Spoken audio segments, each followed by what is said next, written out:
Hey everyone, and welcome to the 47th week of the Free Assange Online Vigil. I am Andrew Smith. I am joined today with my two co-hosts, Steve Poikinen and Kendra Christian. I just want to say thank you to everybody tuning in. It has been 3,458 days since the illegal and arbitrary detention of Julian Assange began. 411 days since he was trafficked out of the Ecuadorian embassy into Belmarsh prison following a $4.2 billion international monetary loan fund to the nation of Ecuador. 104 days until the start of the second round of Julian Assange's extradition hearing. And it has been 1,088 days of incarceration for Reality Winner for releasing truthful information. And 74 days of freedom since Chelsea Manning was released from prison following the ending of the 10-year-long Wikileaks grand jury. Tonight, we're going to have Sean O'Brien joining us in a little bit. But first, we did want to go over a couple really important stories that came out recently. One in particular is a CN Live article or a CN Live video that came out. But first, how are you guys doing? Doing well, thanks, Andrew. I'm splendid, and I just want to say that it is like hotter than a goat's asshole here in California right now. So if I start perspiring and like the shirt gets to look like it's, you know, a hypercolors from the early 90s, it's because it's really freaking hot out right now. If we could just jump right into this, let me set it up actually, because last night, Consortium News Live had on Ray McGovern and Bill Benny, which combined with Joe Lauria and Elizabeth Voss is like just Christmas on YouTube, and the first part of their conversation was centered around who is Guccifer 2.0. Sorry. So we should just jump into the video because it is Bill Benny's revelations are pretty damn incredible. So if we could cue that up and get that rolling, that would be swell. Okay, go ahead and yeah. Bill, your take. Well, yeah, I think Tim was just adding more fuel to the fire of the Russians didn't really do it. I mean, what we found, of course, was that when the testimony from the DNI was released by the DNI of Henry's testimony to the House Intelligence Committee, I mean, he clearly said that we had no evidence that the data was exfiltrated, and yet in public he was saying the Russians did it. Well, you know, from our point, just from the straight calculations we did, and we said in our article, the 24th of July in 2017, that the speed was just too great to go across the net, so it had to be a local download. And that was basically what CrowdStrike said. And then we had another whistleblower, I know hasn't been talked about too much publicly. He's talking about a program that was set up by Clapper and Brennan inside CIA, so nobody in the government would know it was running. And that was to spy on anybody they wanted to in the country. And that clearly was, in my view, the way the people who were involved in setting up Guccifer 2 most likely came from that group. And the reason I say that is because of the Russian fingerprints that were discovered by Tim and group over there in the UK that were in some of the emails that Guccifer 2 put out on the 15th of June that were published by WikiLeaks later as a part of the Podesta batch that did not have this fingerprints. Now that told me very clearly that's just more ammunition saying it's this group inside CIA, because that's the kind of thing that you would expect from a Marble framework type program that was compromised in Vault 7. And in Vault 7, they also said that that program was used once in 2016. So I think we're looking at that time it was used. So to me, it all points back at CIA as the origin of Guccifer 2. I'm reminded of the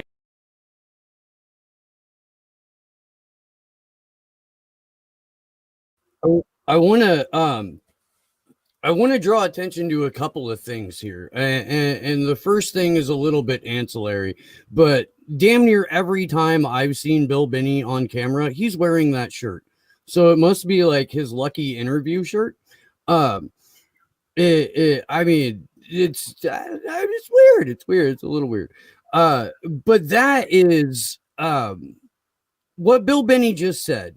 That it looks to him, and forensically, it looks to veteran intelligence professionals for sanity, that Guccifer 2.0 is in fact Clapper and Brennan, and that Guccifer 2.0 originated from inside the CIA, and that Vault 7 itself provides the link to this supposition. Really should have caused shockwaves all throughout independent media. Like it makes me I don't know, it makes me like question, why aren't more people in independent media tuning into Consortium News Live when they go on? Because this is a serious revelation that Bill Binney just made, and he is the, if not the, one of the foremost authorities on this type of subject. I was wondering if I could get some reactions from you guys on this. Yeah, absolutely. When we went over the evidence, the actual warrant searching, and I think it was the chats between Roger Stone, Julian Assange, and WikiLeaks, where we saw that when Julian and or the WikiLeaks account was conversating with the Guccifer 2.0 account, it was literally like a joke. Like they were goading them on. They were saying, hey, send us this stuff. Oh, no, sorry, we didn't get it. Send it again, send it again, send it again.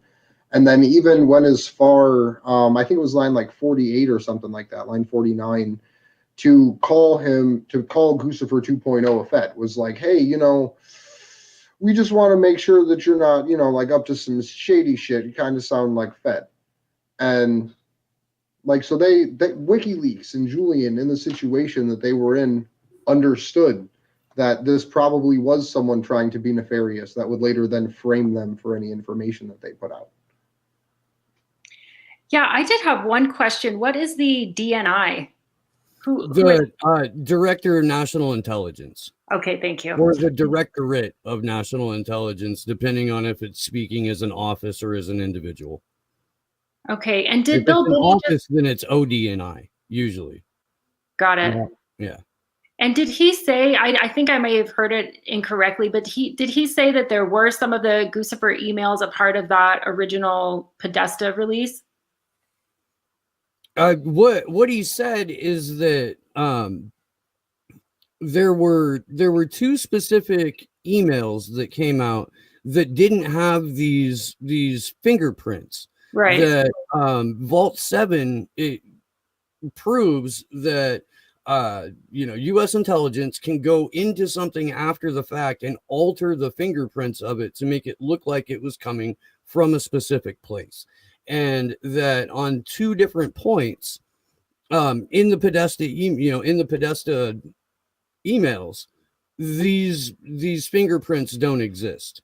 So it's an oversight on the part of, according to Binney, the CIA, to not go back in and add those fingerprints in it. And he said that's what tipped him off to, or one of the things that tipped him off, put him over the fence on, yes, this is coming from CIA. Wow. It's huge. I mean, you'd think it'd be all over the place, especially in independent media, especially in, right-wing independent media. You'd think a lot of people would be covering this. I don't know. I haven't seen anything. So I don't know if you guys have seen anything over there.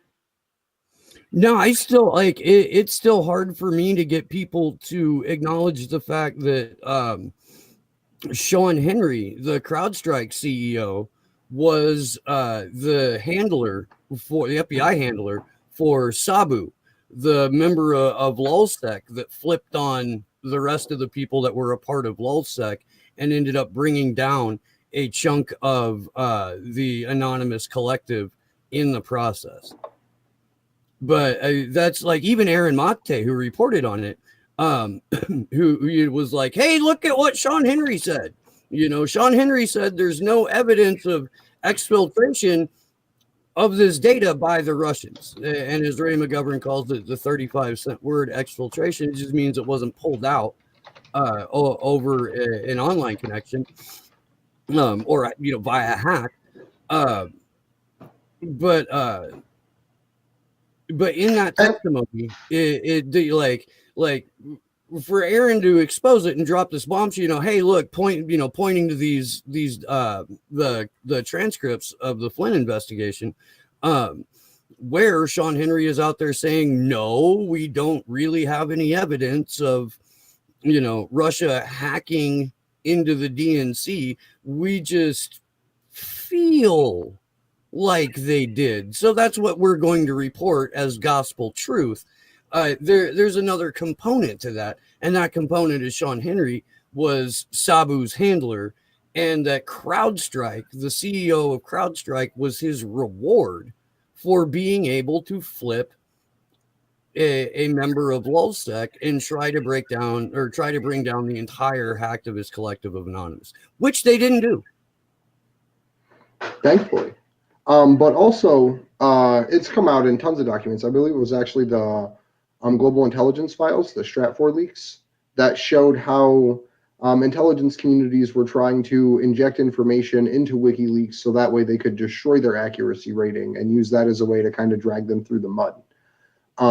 So the whole persona of Guccifer 2.0 and the ensuing insanity of Russiagate, like the lie that followed, was really just a way to continue the further demonization of Assange while allowing these people to censor more and build more power and literally have the public want them to bring in more authoritarian control measures because they're afraid of the Russians. Which has been always so interesting to me, because that whole argument is oftentimes said by the same side that's completely against the whole McCarthy era. So it's like, it's just always so odd to see those things, almost in the same sentence or by the same people without a blink in the eye. I don't know. I think it's I think what the country has been put through because of the Russiagate is a big deal, and I do hope that they. Do you guys know if are they going to be prosecuting some people, or I haven't heard on that? So there's whispers and chatters about it. Ray McGovern actually wrote an article about it that we had talked about a few weeks ago, about how the key, like cabal players, essentially, like the Brennans, the Clappers, the Obamas, like those people in high-level cabinet positions, like basically literally broke the law with the FOIA requests and the way that they were trying to spy on the president and all of these other different applications that are illegal. And even though we have a massive security state here in the United States, what they did still was in violation of those laws. I really think it's up to us to really push and call our representatives for some sort of accountability. I think that's part of why we've ended up where we are, is just never any accountability for these people who do these things. Mm-hmm. It would be, if anyone was arrested for the hoax of Russiagate, it would literally be the first act of government accountability pretty much in my entire lifetime. Yeah, well, there's no incentive for anyone in power to be accountable to us. Like it takes an overwhelming number of calls or emails or, handwritten letters to any particular representative's office to get them to move on something. And it's not out of the scope of the American public to do it. It's just that it seems like there's only a handful of people that are willing to do that on any particular issue. It doesn't matter what the issue is. But there's no incentive for them to listen when they're the well-paid, well-compensated in other areas public relations firm for the American oligarchy. Right, and you see them taking that same public relations and I mean, just using the opposite of it for people like Assange to smear him, because that's I know even on the street in Denver, that's some of the, sometimes we get that, oh, he's a Russian agent or he's, this and whatever, which would be, well, if he was a Russian agent, then he couldn't be a spy, for us, or a traitor.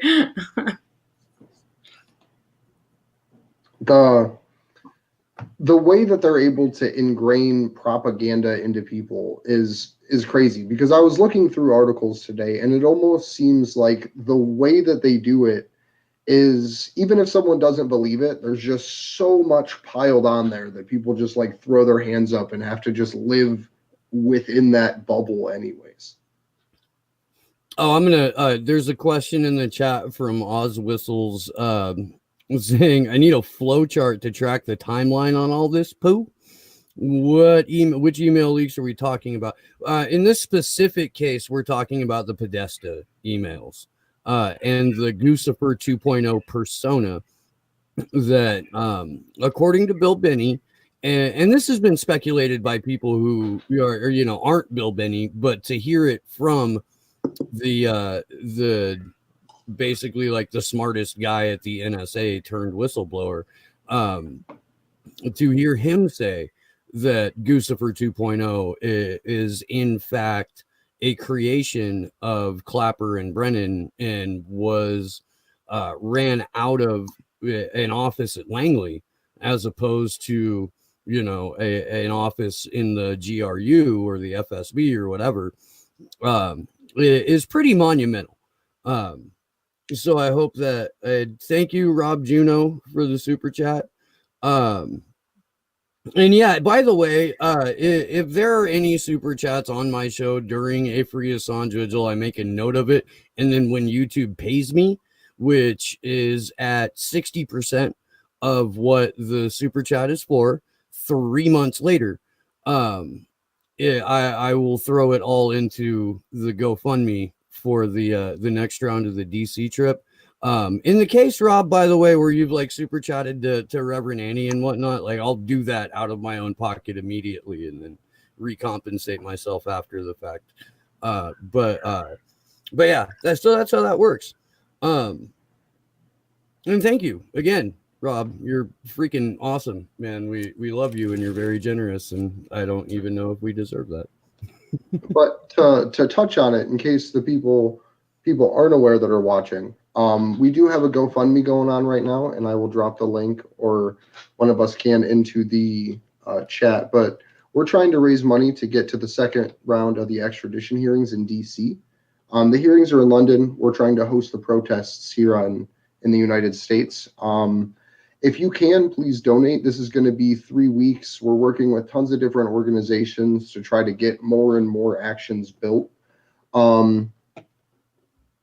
Yeah, any dollar amount really helps. So And it if you really can, does. And we totally understand if you can't donate, like that's fine. But the only thing that we ask of you is that you please share the link, because it really does make a difference. And we're going to do what we can to get on some other shows and add, like push this as well. But yeah, it really helps us when you share the link. and one thing too is anybody who wants to join the Discord server, there's definitely always room for a lot of work went into last DC. We definitely learned a lot from that, so it'll be good because we can build off of that. But sometimes when you learn, then you realize like, oh, there's even more work to be done. So many helping hands would be appreciated too. And I'm grabbing the Discord link to drop that in the chat too. But yeah, no, the Discord's probably the best and easiest way to get in contact with us too. If you're interested in starting your own local chapter, maybe you're not interested in coming to DC, but would like to do activism locally, we can assist you through the Discord there as well. Yeah, ultimately what we would like is to not be the only people doing this, and certainly not having DC be the only US city that is throwing events and demonstrations during the second phase of the extradition hearing. We're coordinating with a number of other countries and number of other Assange groups, and we're hoping to have global simultaneous events taking place. So we would definitely like to see more of that here in the States. I know that the Bay Area Action for Assange Committee, those folks are going to try and put something together in San Francisco, and that will certainly be helpful. So we'll have East Coast and West Coast, but it would be nice if Steve, don't forget about Denver. I thought you guys were all coming to DC. No, we have a whole group in Denver. So we'll be having flyers come out sometime soon for July 3rd, because that's Assange's birthday. So that'll be a big day of action too. And then we'll also do stuff in September as well. Definitely. Mm-hmm. Yeah, and we'll get to this in a little bit when we start promoting the upcoming international actions that are going to take place. But Alex Hills, our friend that runs Candles for Assange, she is very adamant that people throw a big old birthday party for Julian Assange on July 3rd, which will be his 49th birthday. And having spent a birthday locked up before, I can tell you how much it sucks. So, make sure that, you at least spend a couple of hours out in the street, do a banner drop, bring signs, whatever you can, get some public awareness going. It's a good way, actually, leading up to Julian's birthday, to kind of build momentum within your community for him. We saw Ian Rose just reach out and talk to one city council person about World Press Freedom Day, and he managed to get them to put a motion before their city council and get it so that way Chelsea and Julie, well, I think it was just Julian specifically, were recognized. With Julian's birthday being July 3rd and July 4th being Independence Day in the United States, that gives us a big opportunity to kind of merge the two within the view of city council people. So coming up, we're probably going to start putting out little calls to action in our weekly call to action to try to get people to contact their city council about recognizing Julian's struggle on the 4th of July in recognition of him, but also it being the day after his birthday. And the 4th of July event actually was one of the first events that Taylor and I did together, was a Candles for Assange event out here where I'm from. We actually bought a birthday cake and got like pictures of WikiLeaks and Julian's face and a big old case of water because it was like 900 degrees, and just chopped up cake, gave people a piece, had a conversation, then gave them some water. And it was a really good way to, to build community engagement, I guess, and raise awareness around the issue. The cake is a great idea, Andrew, because people love cake. The water was actually better because people love cake until it's 90 degrees outside and they're like drenched with sweat. So the water got them there, and then the cake made them stay. That's freaking yeah. We had about 5 minutes before we're going to be joined by Sean O'Brien. If anyone else in the chat has any questions, we'll go ahead and take those now. Otherwise, I think one thing that I've noticed that's actually getting a little bit of traction here lately is the gray zone piece that Max Blumenthal put out, drawing a very straight line between President Lenin Moreno, Sheldon Adelson, and UC Global. There have been a number of interviews that Max has done. He's been on a bunch of podcasts. If you are unfamiliar with the story and you don't feel like searching back through, however many Action for Assange vigils that we've done where we've talked about this, then just go to the gray zone and within there search up UC Global or Sheldon Adelson.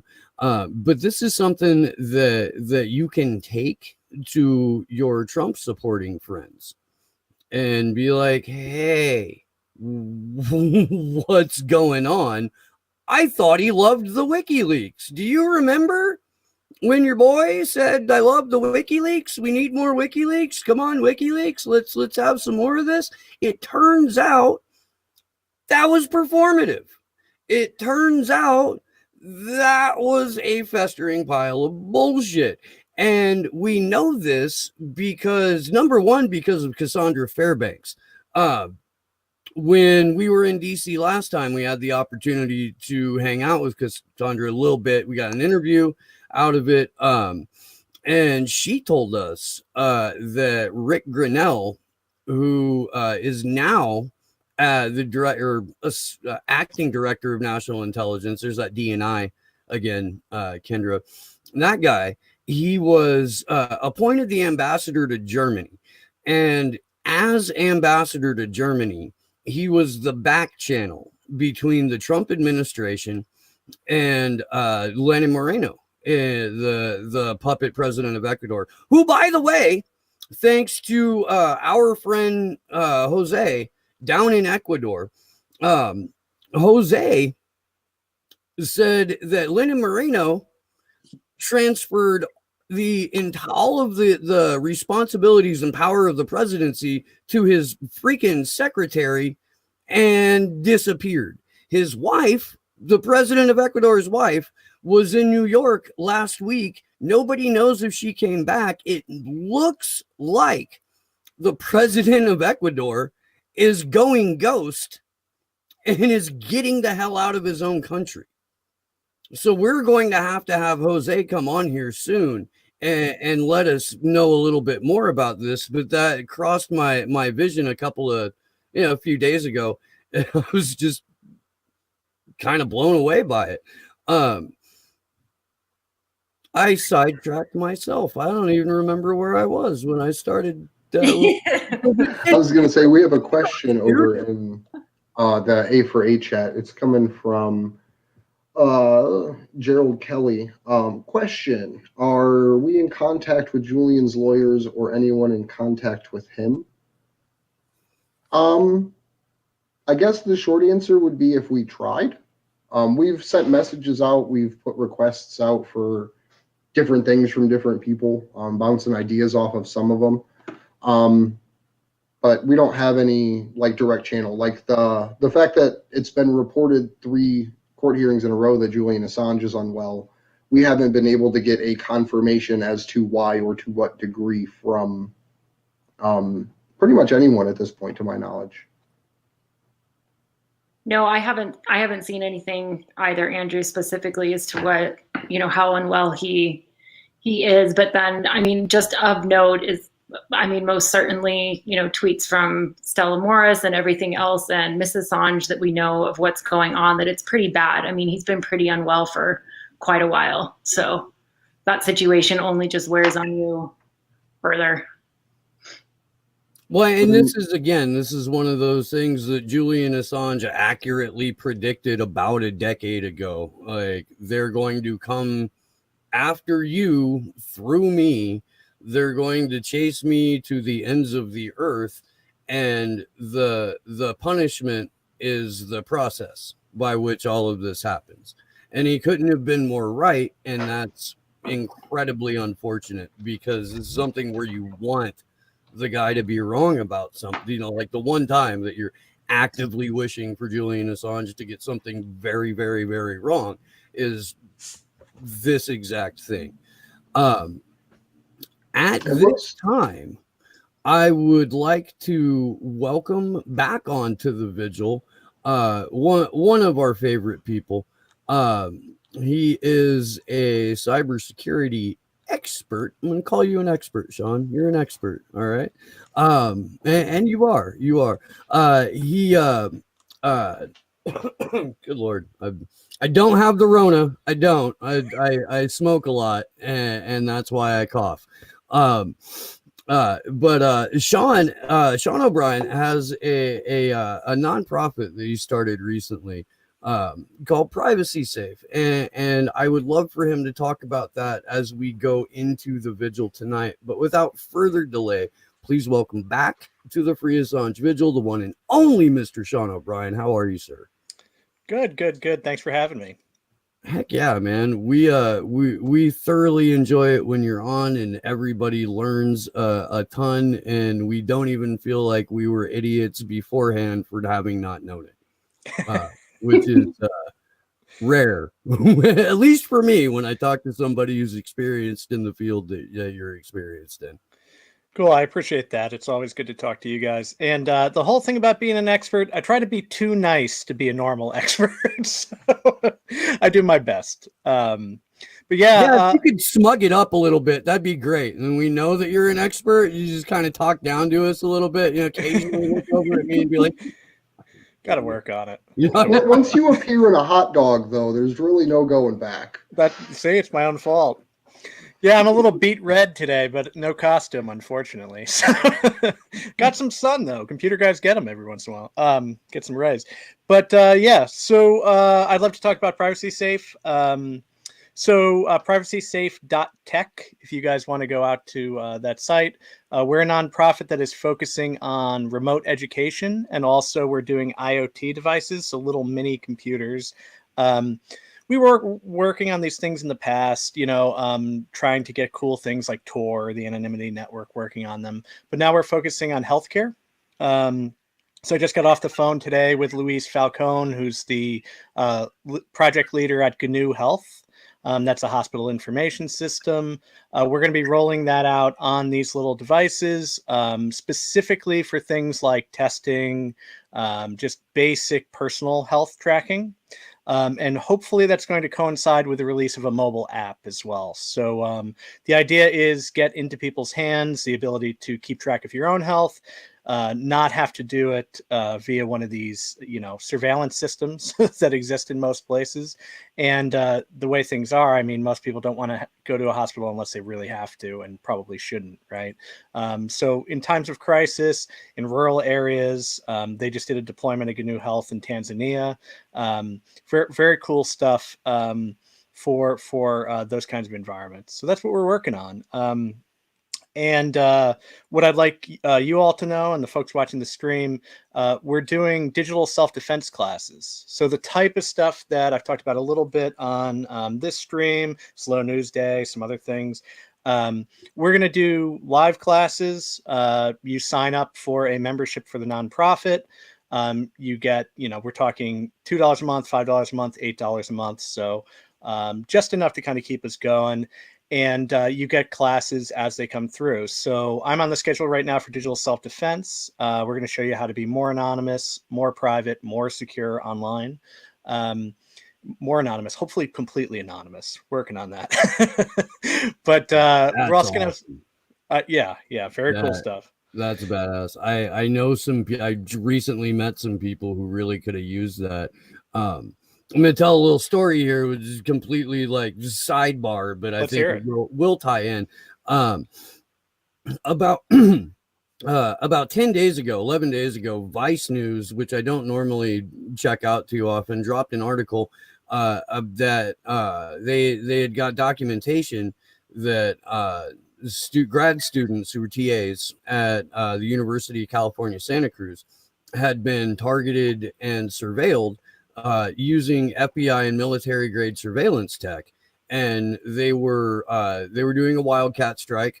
The UAW, I believe it's 2685 is who the UC students are represented by, was not necessarily supporting them the way that they needed to be supported, so they struck out on their own.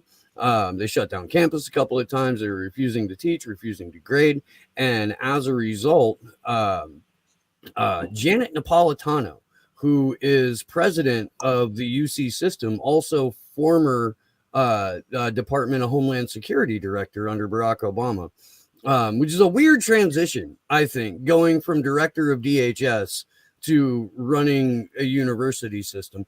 But that's beside the point. She fired all 88 of the TAs who had participated in the strike. There was an unfair labor practice claim filed. About 40 of them got their jobs back, but a number of them had been suspended.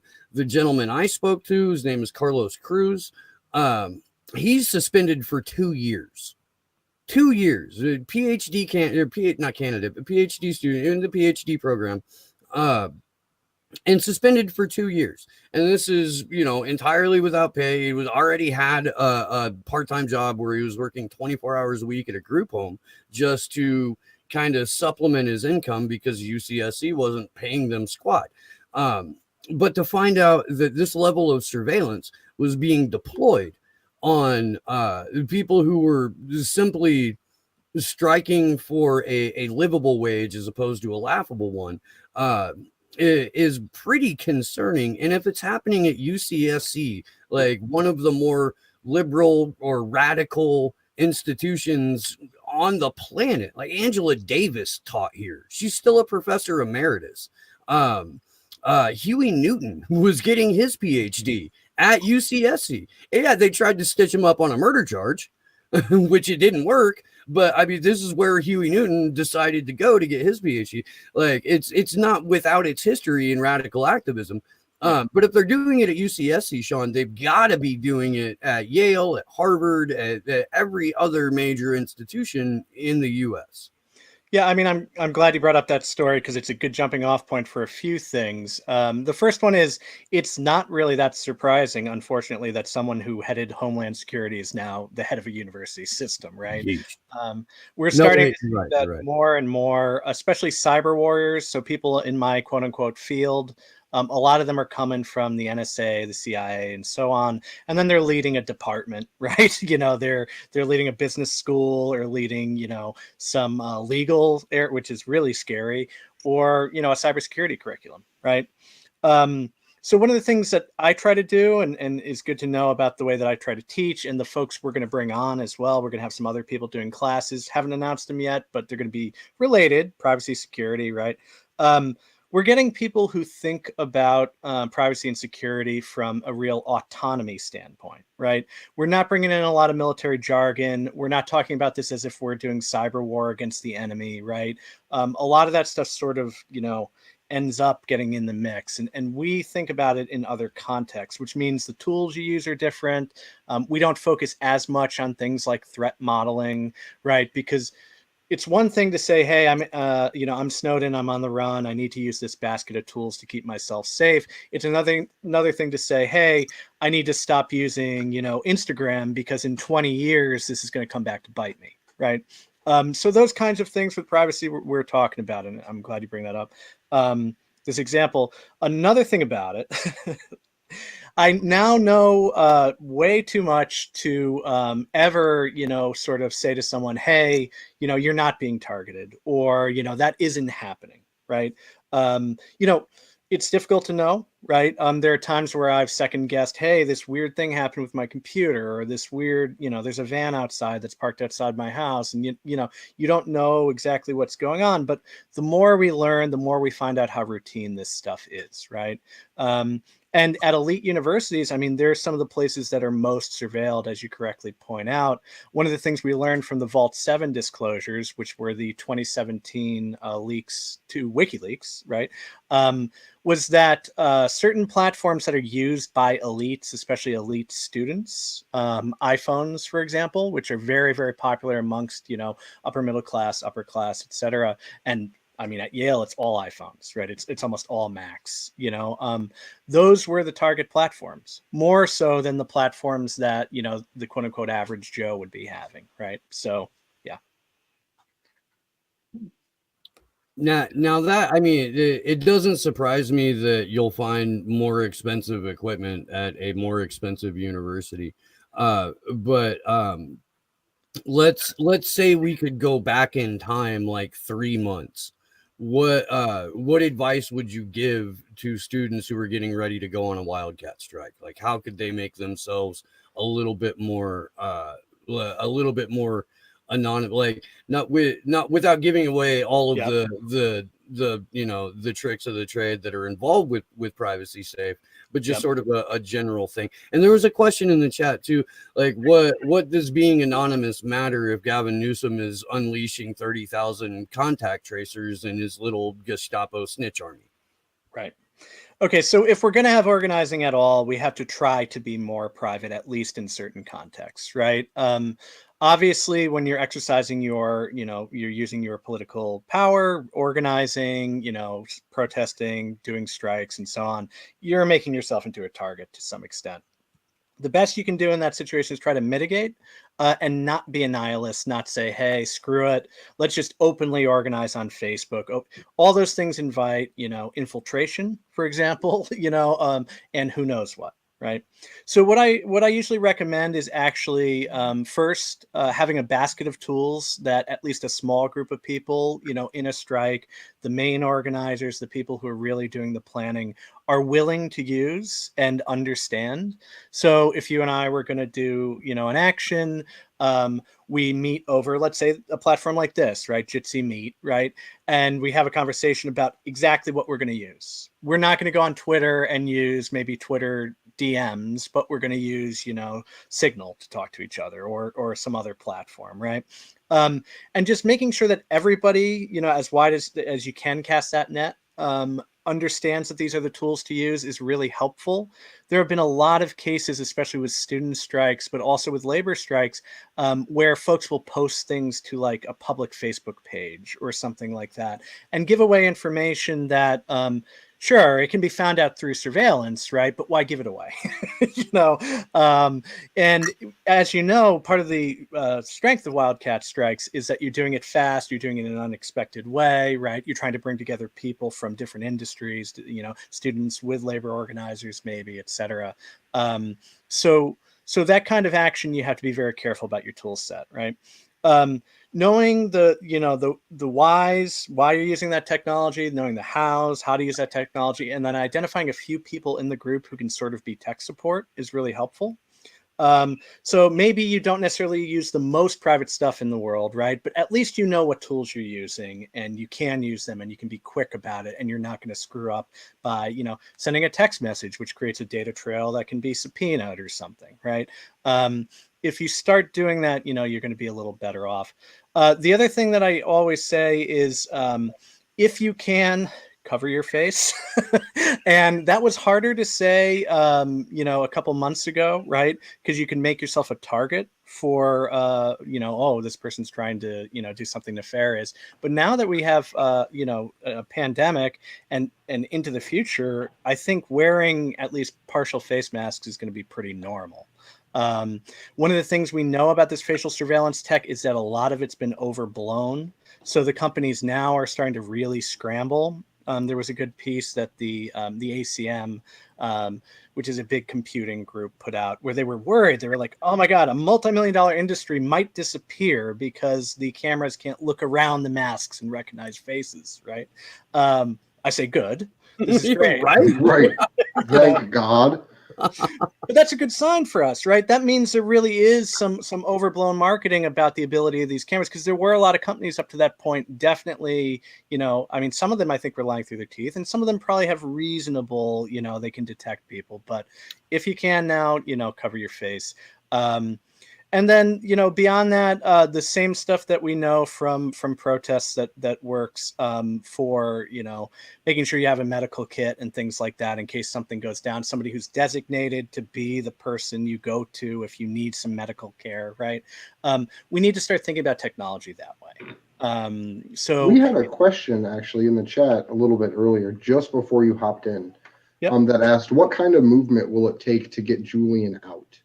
And I think what you just described outside of a wildcat strike, but in general, is that movement that we need to build, where it's, and I'd like to kind of get your comment and opinion on this. In the opening to Cypherpunks, Julian defined the coming era of the internet as borders will be defined by the strength of encryption. And that's really something that we as activists take, at least me personally, very serious. So I was just wondering, maybe you could talk a little bit about what benefit encryption has, just briefly, because most of us know it already. But also, what kind of movement do you think it would take to get Julian out of prison? Sure. So those words from Julian could not be more appropriate to the current moment. Surprise, surprise. He's always got, prescient and also future casting abilities. Um, but we're looking at a situation right now where most countries are cracking down with surveillance, both proximity tracking, right, ostensibly to, contain the spread of COVID-19. But this stuff will stick around, right? They're going to try to track people as much as possible via devices that surround us. So that's going on. But the second thing is by not allowing movements to use strong encryption technology that doesn't have so-called backdoors in them, right? This has been on the table for a very long time, really since the inception of strong encryption. There have been controls on that technology. Those controls went away, more or less in the late 90s, early 2000s, because basically a bunch of corporations needed to get exceedingly rich, right? And they wanted to send stuff over the internet privately. They needed to do private banking transactions. They needed to do private, credit card payments, PayPals, all that kind of stuff. When you have that situation, you have, sort of an opening for movements to also use this technology, right? Because this same math, this same software, these same tools can be used for a different purpose. And I think that's what Julian was really, really getting at there. But, in the countries, especially the Five Eyes countries, right? The US, England, New Zealand, Australia, and Canada. In those countries, which have a data sharing agreement with each other, the idea is to break encryption, have backdoors in any strong encryption technology so you can do dragnet surveillance. The NSA, GCHQ in Britain, the CIA to a certain extent in the US as well, and all the counterparts in those other countries. And Homeland Security, I should also say, in the US is getting more and more access to this kind of tech. They are putting pressure on corporations in a very major way to break our ability to keep secrets, to have conversations privately, to send, anything privately over the internet, right? And the big bill I just want to mention in passing here, but it really is something we have to put a little more focus on, is Earn It, or Earn IT. That's a bill that has the potential of creating a infrastructure for backdoors in America, in the US. And companies that have strong encryption are either going to be able to, either they're not going to operate, right, in the US anymore, or they're going to be under extreme scrutiny and potentially get shut down like LavaBit did, right, an encrypted email service. Or, and that's a case where he said, the owner that said, listen, I either, shut down or give away all the secrets, and courageously decided not to shut down, right, or not to give away the secrets, right? But most companies, the Facebooks, right, the Microsofts, the Googles, et cetera, they're going to backdoor all the encryption. They're going to give the keys, so to speak, to government actors, probably to corporate actors as well, public-private partnerships, right? And Facebook did this voluntarily like 2 or 3 years ago. They allowed backdoors to be built into not just Facebook DMs, but Instagram and WhatsApp. And at the time, there were a lot of people who were trying to organize on WhatsApp. And This was publicly available information, that there was a backdoor built into it for surveillance and for Slack. Right. And yet activists, especially political activists, were trying to use these tools that, like, anybody with a badge can just waltz right into. For the viewers, because it's been a while since anybody has screamed about Earn It or Earn IT on the show. We've talked about it, and we've talked about it pretty extensively on Slow News Day. But could you just give kind of a summation of what Earn It does? Sure. So there's already a certain amount of control over the ability for intermediaries or service providers to provide a service, right? Email, video chat, just a website with forums, or a social media site, Sean Book, or some version of social media, right? I still have to comply with certain laws in the United States. But there is something called Section 230 from the Communications Decency Act that removes a certain amount of liability from me for the speech of my users, right? So me having Sean Book, if you post something on there, okay, maybe if it's found to be illegal or something, I'm supposed to be reported, et cetera, but it's mostly an industry-wide moderation of those platforms. It's not the government coming and saying, hey, we're going to be the ones who are directly policing your platform. Give us the backdoor key to your platform, and we're going to sift through all the messages and say what can go up and what can't, right? So this thing called Section 230 is something that the Electronic Frontier Foundation, some other groups very dearly want to fight for, and I also think needs to be fought for, to keep the internet free, to allow things like Wikipedia to exist, these big knowledge bases, but also, you know, pretty much any service you can think of that you use on the web, right? And also over apps. However, you know, big tech likes this as well. Right. It's also the thing that has allowed Google and Twitter and Facebook, right, to be able to say, hey, we police our own platform. We don't allow the feds in, or when we do allow the feds in, it's under these conditions. Right. Now, that's helpful at the moment, but it seems to be changing because EarnIt is going to require that anyone who is, you know, covered by Section 230 has to follow a set of basic principles. Okay, and these principles, of course, are going to be decided by a bunch of people who are basically part of this cyber warrior, you know, intelligence agency group. Bill Barr, who's the Attorney General, who is very anti-encryption, is taking the lead on this. The people who join the committee that's going to decide what those rules are is going to be more or less handpicked by him and some of his cronies, basically. And then they're going to basically say, hey, okay, you're allowed to have people on your platform. Sean, you're allowed to have Sean Book and have users on it, but you have to follow these specific rules. And guess what? You have to prove to us that you're following these rules, so you have to give us a backdoor. You can never have real end-to-end encrypted communication. Okay, the bill itself doesn't say encryption. I have to always point that out because there's people who say, oh, it doesn't say encryption, but there's no other way you can moderate services, right? You can't have real private conversations that are out of the purview of the service provider unless there is some way to surveil them. And that surveillance, you know, would require the breaking of encryption, the breaking of these communications platforms to allow, you know, the cops in, basically. So that's the gist of it. What could very well happen is we see all of the small providers, the small forums, the grassroots technology that we know and love disappear, and then the big tech companies will just decide to play ball, you know, if this gets passed.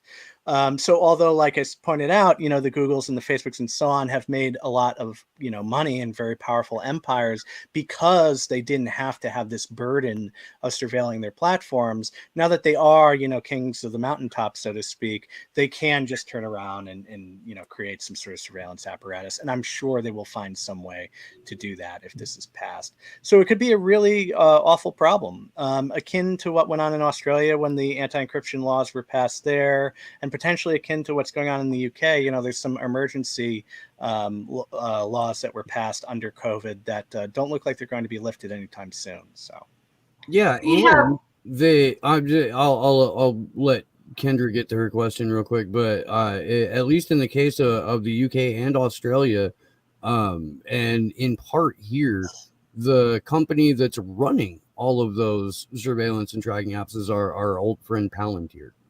Yep. Yeah. And there was a good interview with the gentleman who runs Palantir recently, which I'll try to track down, but you can look it up if you'd like to, where he talks very blatantly about how much work they do for surveillance, the surveillance apparatus, talks about the military work they do where they're literally controlling drones, or someone else is using their software to control drones that murder people, et cetera, et cetera.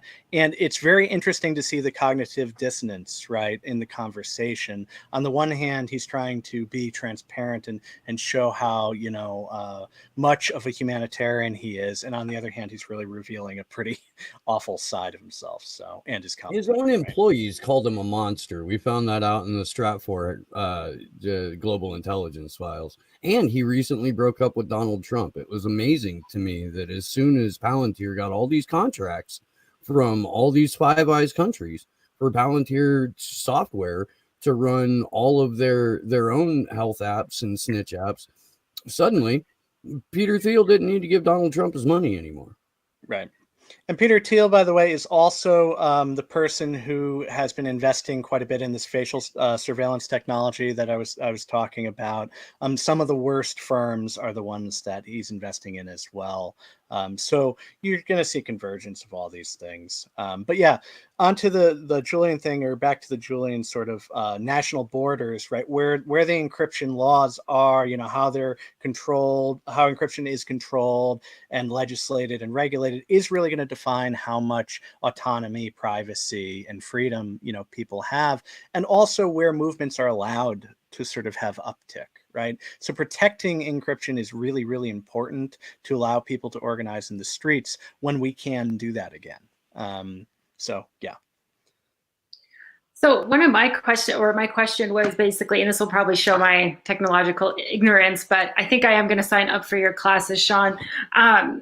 So say the Earn It Act does pass. I mean, is there any sort of, type of technology that's on the horizon that, like an individual user would be able to use to sort of keep themselves anonymous? Or would that just be the end of that if you want to use any of these platforms? Yeah, so I suspect if this does get passed, and we'll see, I expect we might have some modified version of it that goes through. I don't know if it'll go through in its current form because it's pretty vague and pretty totalitarian right now. And I do feel like there's going to be enough pushback from powerful entities that it'll get shaped a little differently. But, it's sort of that every time a new bill comes through, there's a little bit of pushback, but then it gets a little worse, right? And then it gets worse and worse, and we're on this sort of thing. But yeah, I mean, the problem is real power dynamics, right? If we are using technology that points to us as being different from everyone else, we're now the only ones who are protecting ourselves with a certain technology like Tor, like being anonymous on the network, we're standing out. And standing out from the crowd, of course, allows you to have all kinds of repression happen to you in other ways. So it is really, really problematic for movements in that way, unless you had a huge upswelling of people pushing and deciding to defy Earn It. I do think, unfortunately, the grassroots technologists, as I'm calling them, the hackers, whatever you want to call them, who decide to use this strong encryption are going to be potentially, they're going to be repressed in some way, potentially arrested, hunted down in some way, and penalized at the very least. So one of the ways, of course, because we don't have net neutrality anymore either, you can have your network throttled, you can be booted from the network. There are ways to control people that are a little more subtle and a little more, you just get fired for no reason or just not hired, right? So many folks out of work right now because of the opinions you express, et cetera. So I think those traditional levers of control are still going to be in play here. And unfortunately, yeah, if it gets passed, I'm very worried. I'd say we would be pretty screwed. Yeah. So there's a way that Google actually already profits off of individual surveillance by government requests. Whenever the government wants some particular information from Google, they pay Google to give it to them. So it may be, and this is to your point earlier that you were making about not being weighed down by the burden of state surveillance, which is why most of them had resisted it, simply from like an economic standpoint. I think it would honestly be something that could make them money that they would use in that way and fashion. And I think that's what this big transition we're seeing in the economic world right now is a shift towards what people are referring to as surveillance capitalism, using essentially spy devices, your phone, the information about you, to better market, to put products directly in front of you. But then it's also used for these nefarious purposes, to profile and to attack political dissidents.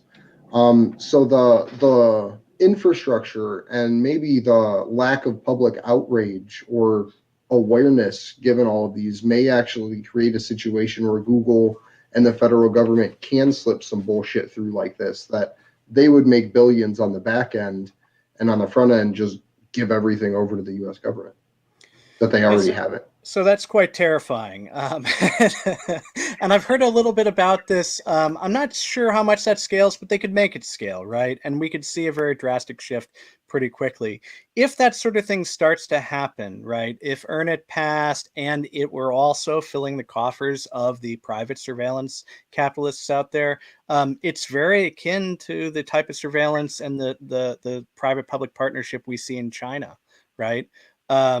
And just to, because I didn't quite answer the previous question, perfectly, but just on this point, let's say something like that happens, right? Well, then the United States is going to be looked at a place just like China is now, where, people in the United States basically, quote, need help from the outside to be free on the internet. And I do think there is the possibility that at that point, we're going to have to create international, coalitions in a much stronger way than we have. If we're going to have folks who are in the US, I might have to dial into a VPN in Switzerland before I do anything, right? If I am allowed to do so, or maybe I go through my buddy Bob, who's willing to take on that liability, right? And then it goes to Switzerland, and these types of coalitions and so on can be figured out. But the unfortunate part is the knowledge becomes more and more arcane, more difficult. Access to just the information, let alone the actual technology, becomes something only elites or people who have some sort of economic mobility are able to even figure out, right? So it's a very scary prospect. If that transition happens, I don't know what to say about the US. We're going to be in serious trouble. You might also see, though, some pushback, I guess, from other actors who are powerful in IT, in other parts of the industry. I don't know how much, for example, folks who are working in IT running networks really can profit off of this. I know Google can, right? But can the, network admin who's running, some huge LAN in California for millions of users, right? In the state system, or for, some university or public school system or something like that. They're not going to profit, and it's going to be an enormous burden on them to have to do that surveillance for the government. So I don't know. There could be some pushback, but big tech is very powerful, and their reach should never be underestimated. So. I'm sitting here kind of stunned, because these are the exact same conversations that we had during the lead up to SOPA. Yep. All those years ago. This is the exact same kind of feel that SOPA brought, that Earn IT, whatever you want to, however you want to say it. It's the same sort of general, but I don't know, same sort of general fight, I guess, is the most simplistic way to put it. And SOPA would have gone through if it weren't for big tech companies stepping up and participating in the Day Without an Internet.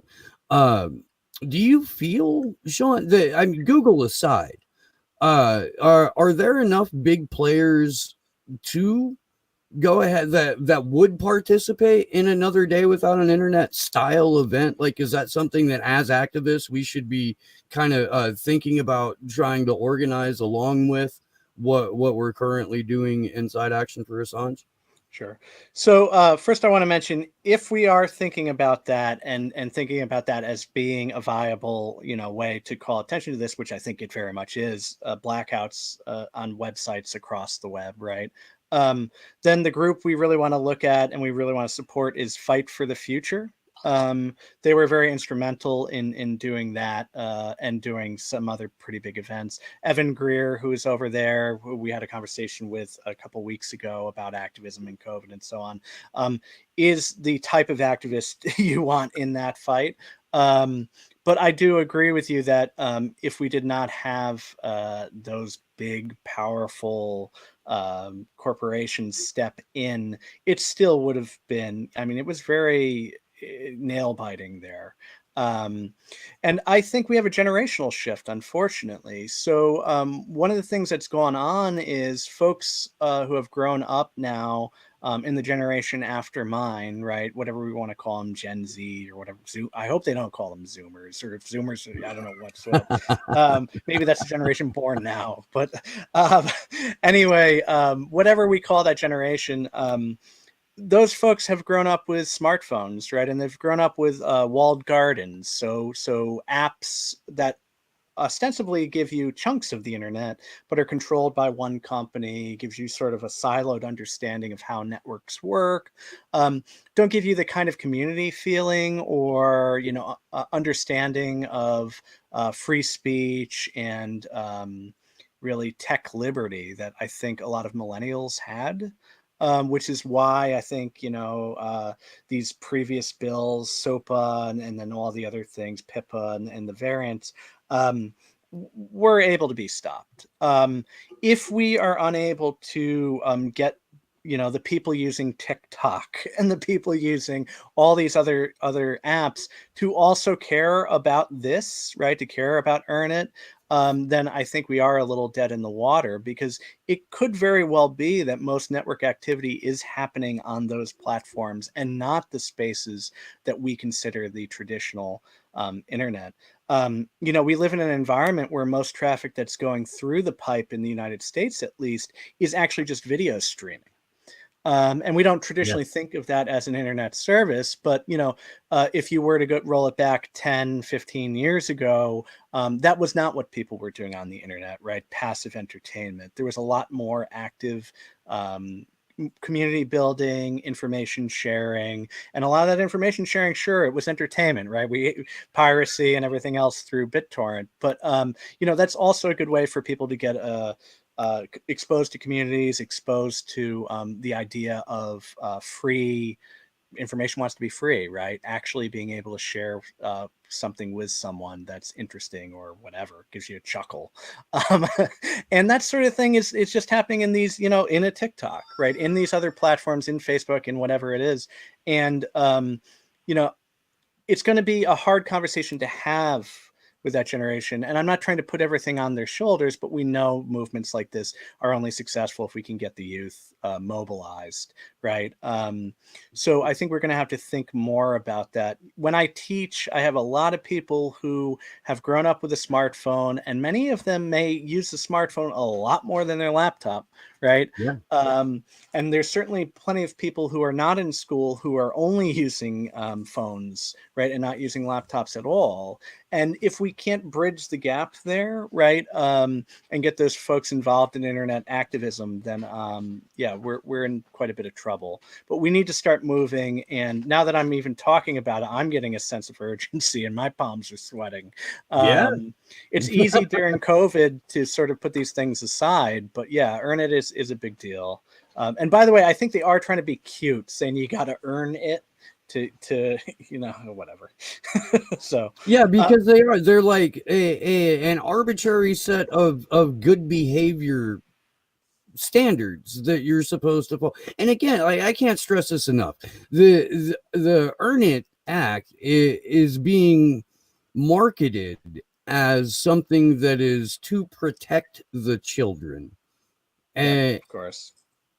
And that should just raise a forest of red flags for anyone who's spent like any time with their eyes halfway open. Is that when a bunch of, you know, when a bunch of millionaires and billionaires, not to borrow a line from Bernie Sanders, but you know, it's factually accurate, when people in positions of real or perceived power are standing in front of you and telling you we have to do this for the children, that usually means we're about to slap on a sandpaper condom and fuck you. So I'm a big George Carlin fan, and late in his comedic career, I mean, he basically was doing these political monologues, which were great. And one of the things he points out is, besides patriotism, it's always that for the children stuff. That is how we get repression. Now, child exploitation is a problem. It's bad. Sex trafficking is a problem. It's bad. But to use these things as a bludgeon to curtail freedom of information, but also autonomy, like being able to move through the world without being spied on, is, pretty despicable. It also makes it hard to have the conversation, right? Now you've got people who are real victims who have had, all kinds of issues with, whatever, cyberbullying, stalking, all kinds of stuff on the internet, atrocious stuff go on. And, they don't necessarily want to hear from a guy like me coming in saying, hey, I know all that stuff is a problem, but it makes it more difficult to have the conversation. And of course, politicians are aware of that. It's easy to make it look like someone who cares about these broader issues as being sort of an idealist or utopian or whatever. But in the real world, we've got child porn, right? That's sort of the way they set up the dichotomy. And it just sort of stifles the ability to even have a debate, unfortunately. Apparently, all you have to do if you want to look at kiddie porn is go to Paul Krugman's hard drive. Well, and here's the other thing. So, and we could get into the whole dark web thing, right? But some of the biggest child porn, sites on the dark web have been the ones used in so-called sting operations, right? Yeah. The FBI will take a network of computers, set up some, and maybe they'll catch a couple people, but often there's some kind of corruption involved where the cases don't go right, et cetera, et cetera. Very recently, I want to point to not a child porn situation, but a sex trafficking sting that the FBI was doing in Mexico. And they had to throw out all of the cases that they were making against these alleged sex traffickers, pimps and people running massage parlors, etc., where sex acts were happening. They had to throw out all these cases because the FBI themselves, right, were going into these massage parlors, right, were taking advantage of these victims. So you have a lot of corruption there, and there's no reason to believe that, of course, you and I shouldn't be able to send an encrypted email to each other, right? Because something nefarious is done by someone else. It's just an absurdity on the face of it. I do want to get back to the point before I forget, going back again to sort of this big picture stuff Julian was talking about being able to have more power in movements if you have encryption, or at least, more autonomy, more freedom in the places that have, the ability to use these tools.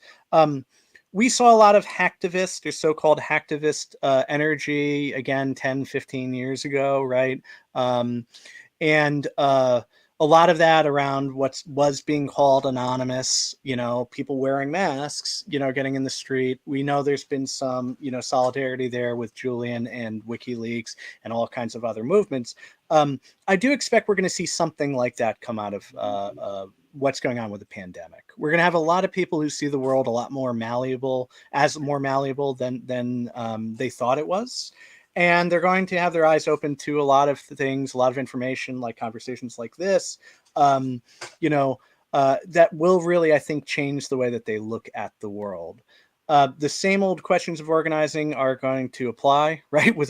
As movements grow and you build these networks and you sort of have coalitions, it's harder and harder to keep these movements going without having clashes, political differences and so on. But I do think that, part of that autonomy and that ability to organize is going to be knowing how to control the smartphones in our pocket, right? Knowing how to create alternative media and use alternative platforms while we still can. And if that means, hey, it's all going to move overseas out of the United States, then it does. That's a challenge for me in the US and some of the other people. to try to affect change here. But if we're unable to hold these, tide gates back, we're going to have to look elsewhere. The problem being the U.S. empire is extremely, has a long reach, to put it mildly. So when the U.S. goes down, so to speak, it is going to have a lot of fallout worldwide. If we see things like mandated backdoors in technology, I mean, at that point, is the entire veneer of this idea of liberty just gone? Is it more or less like that's the beacon that says we live under pure totalitarianism, regardless of the propaganda we see around us? Yeah, I mean, it depends which side of the bed I get up on in the morning. How much I think things are doing well or doing poorly in that regard. How far we're creeping towards totalitarian or not. The long-term curve has obviously gotten worse. I tried to think of a single, win for privacy that was a long-term win. And the other day, trying to think, hey, has there ever been a case where surveillance was fought back and it was fought back, quote unquote, permanently? And I can't think of one. It does seem that on the long-term curve, we are getting to a point where, what we consider civil liberties are being curtailed. And we're seeing some of the science fiction stuff drastically accelerated, especially when we have a big event like COVID-19, right? So the first thing I said was, look, we're going to see drones now become a bigger thing than they ever were. We're going to see things like, Google Glass come back. Now, we didn't get Google Glass, but we're getting Apple Glass, right?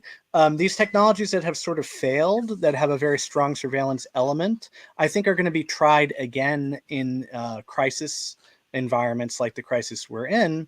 And let's say we fight those back for a little while, right? Fight back for, 5 years or something. Then we're going to see real effects of climate change, right? We're going to see real crisis again. Can we stop, this sort of surveillance creep, this totalitarianism, when we have crisis after crisis after crisis? I don't know. I know that the only thing I can do is fight, and keep trying to, especially, fight being a little dramatic, but I can at least impart information to help as many people as I can. We can still have these conversations, at least right now, and we should keep doing that. The other thing I just want to point out too is we have an entire class of IT professionals right now who is more or less out of work. We're going to see entire industries that were attached to the tech unicorn bubble that we had, which the peak might have been in 2019, depending on your perspective. We're seeing all that crashing down, and we are going to have a lot of folks who have the skill set that can help out movements or even generate new movements or new technology, et cetera, maybe even more humane technology, more privacy respecting technology. Those folks are going to be out of work soon if they're not out of work already. And can that energy be directed in a positive direction? Maybe. I do think we're starting to see tech unions and things like that. And these folks who got into the business of IT because they thought it was a sure thing and a steady job and the kind of thing that gives you a 401k and you retire, in 30 years or whatever safely. Those folks now are suddenly, kicked out of these companies, or the company disappeared, or the investment dried up, et cetera. And you can't live in San Francisco if you're not making huge six-figure salaries, large six-figure salaries, right? A lot of these folks, or Menlo Park, or Mountain View, or whatever. Where those people are going to go? Real quick, the San Francisco Chronicle in 2018 listed people making $147,000 on a family of four as low income for the Bay Area. The expenses are just through the roof, right? But we're going to. I'm right down the road. I know how much it costs me with 3 kids a month to live in Santa Cruz County, and it's fucking ridiculous. Right. So what's going to happen when you have all these skilled workers who now aren't working for these companies that, change their entire lives around living on some tech campus or something, and now they're more or less on the street? I don't know, but that's a destabilizing force that could lead to some positive change.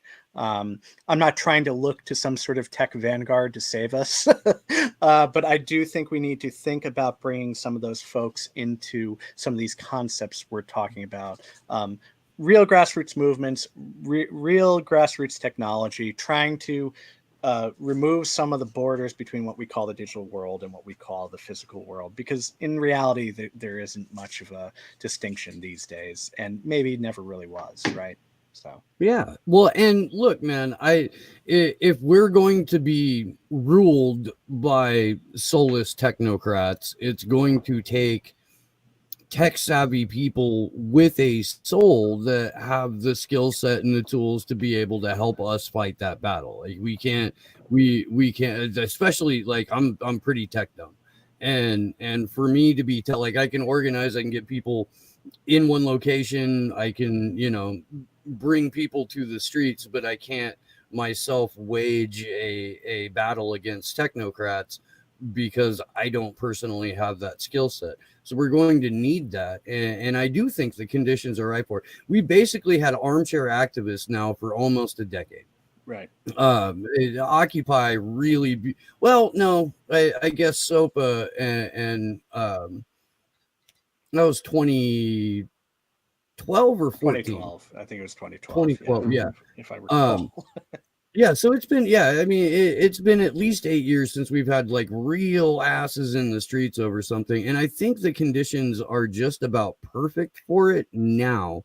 And I don't predict often, like as a rule, really. Like I'm not a gambler, none of that, but if I had to make a prediction, I would predict a reemergence of something like Anonymous. I do. I have a sense that the people who were part of the original collective have had enough. Yeah. And everything that has been hurled at us during COVID has been, you couldn't paint a clearer picture of this is a totalitarian takeover. You could, they're making it painfully obvious that this has nothing to do with your health and everything to do with control. So the people who are, in their late 20s, early 30s, who are finding themselves with a skill set in tech and out of work, are primed to be a part of a new anonymous style resistance effort. And I also What think is the best way to reach people like that too? Just to add that at the end. yeah. I don't know. Everybody likes playing with toys, right? So if you can, especially folks who are bright and inventive and, and really interested in creating. So I think being able to come up with creative ways that we can utilize technology, not necessarily to break things, but potentially to do things like, I don't know, send out ultrasonic signals to block smart speakers that are spying on people, stuff like that. Those kinds of projects are the types of things that have a social dimension, that also, somebody who's not necessarily an activist, but into tech might be interested in. The other thing we have to do is we have to train people who have come from backgrounds that have dealt with real shit in their life, pardon my English, and, have those people be techies, train them up, having everybody who's, middle class, upper middle class from, these backgrounds, being the tech vanguard, white male, bearded guys like myself is not ideal, to put it mildly. We need to have people from all kinds of different backgrounds and train those folks up, but train them in such a way where they're also allowed to feel I don't know, it sounds corny, but that they can tell their story, so to speak. Somebody who has come from a background of poverty, when they get into technology, they're much more likely to think about that dimension when they're implementing, creating new technology, right? And maybe the technology they create will be something that can empower people, right? Rather than make more people, you know, under someone's boot. I don't have any real answers for you know, getting mass movements going, but I do my little part. We can all do our little part, and we've got to keep free flow of information. So free software, free culture, sharing as much as possible. You know, it's going to get very tempting to lock down information as we all need to keep making a paycheck, right? So for example, the classes I was talking about, we're going to release those videos under Creative Commons license. Now, I understand that removes some of the appeal of paying for a class, right? But we're hoping the value add will be being able to talk to the instructor, having a real community conversation, and those kinds of things will be what people want to pay for, which are positive in and of themselves, right? But the content, right, we don't necessarily want to lock that up. So the other thing we're going to see is the information system get very centralized. Around, you know, a handful of streaming services, see more walled gardens, trying out new business models, might see some resurgence of some blockchain conversations about getting monies that way. And we want creators and people who are having who have independent voices and can remain independent. We want them to be able to do that, right, by making a living, but we've got to make sure the flow of information doesn't get stopped. You know, if I ran over to Spotify with whatever content I had and I locked it behind a subscription, that isn't ideal for me being able to reach as many people as possible. And you never know what kind of spark you're going to light under somebody's ass, so to speak. So.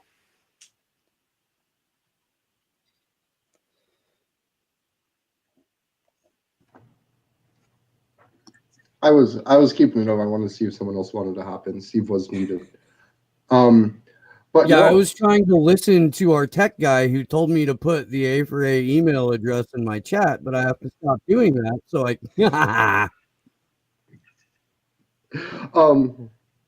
but so we had a question come from the chat, and I know we've touched on this before, but it's kind of been a while. So I was wondering if you could talk a little bit about like search engines and different ones like that are out there for the different, I don't know, like tiers of techie, I guess. Sure. So search engines are notoriously difficult to do. Just to give a little bit of history here, for folks that remember Yahoo and Alta Vista and so on, it was always a cat and mouse chase, right, for the results in a search engine to be good. There were constantly folks who were finding ways to game the system. In fact, they're incentivized to do so when they're making money off what were then banner ads and basic ad revenue, right? Then Google hit the scene and they decided to have quote unquote inobtrusive, ethical, do no evil ads, right? And they have their famous text ads that they have and their customized results in their search engine. That introduced a certain level of surveillance. When you are customizing results, you have to build profiles on people to customize those results. And then those profiles in and of themselves become valuable. Now, they were ultra, auctioned off basically by investors and so on, to the point where Google blew up into this huge thing. But I think most of us can agree that having some sort of data profiles on people has a value. It would be nice if they were purged and, you know, you customize the results 1 or 2 times or some other scheme, and so that you could give somebody the ability to, you know, have nice custom results without spying on them. But we don't live in a world that incentivizes that kind of activity. So at any rate, search engines have become, you know, one of the major places that not only targeted advertising and what we might call surveillance capitalism has arisen, right? But they've also become one of the most centralized services on the internet. I can't spin up my own search engine and think I'm going to compete with Google. It takes a massive amount of power. access to information and business deals and processing power. We're talking real, access to hardware and server racks and things like that to even attempt to have a search engine, right? That all said, there are a few alternatives that are a little better, and some I would say are a lot better. The one that I like personally, that I think gives you the best trade-off between functionality and privacy, is Duckduckgo. Now that is based in the United States, so you have to take that into account to a certain extent, that the service is US based. But one of the nice things about Duckduckgo is you can actually use their search engine as a proxy, an in-between for other services. So if I want to search Google, I can use Duckduckgo to do it by typing in cats, right? And then putting !G, right? And then that will actually search Google, but do it through DuckDuckGo's servers. So now Google, for that first hit, doesn't know that it was me searching it, right? They think it was DuckDuckGo's machine somewhere, right? Instead. So that's helpful to avoid what we call the filter bubble, this customization that we were talking about with search engines. There's also a start page over in Europe. That's more or less a European kind of DuckDuckGo, a little less functionality, but same dedication to privacy, it seems. And if you believe in a lot of the data protection and so on, that's a good control on data.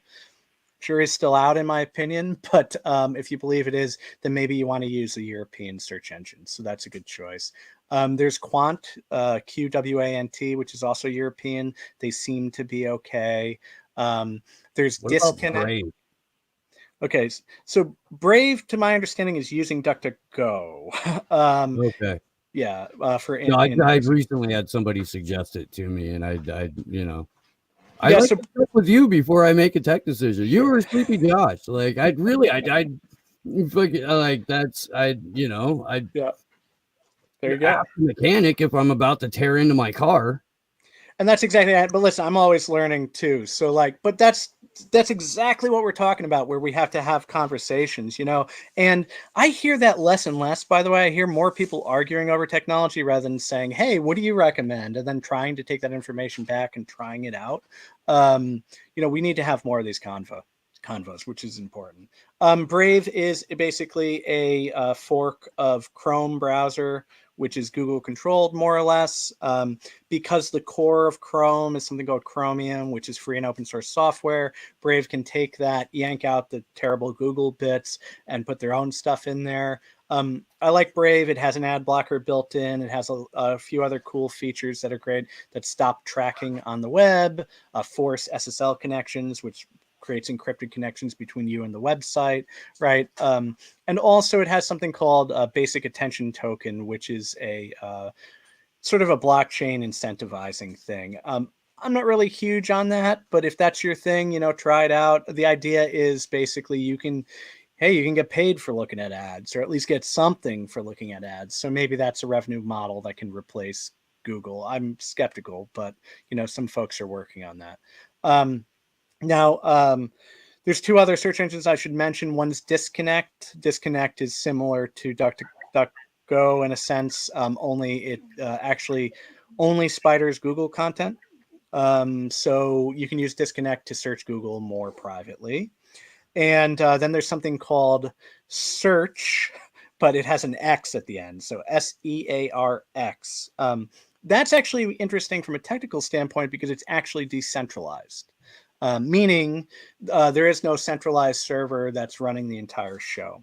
And if we want to have search engines in the future that are truly privacy respecting, that truly can't be infiltrated by, some three-letter agency, we need to have that. Can we get there?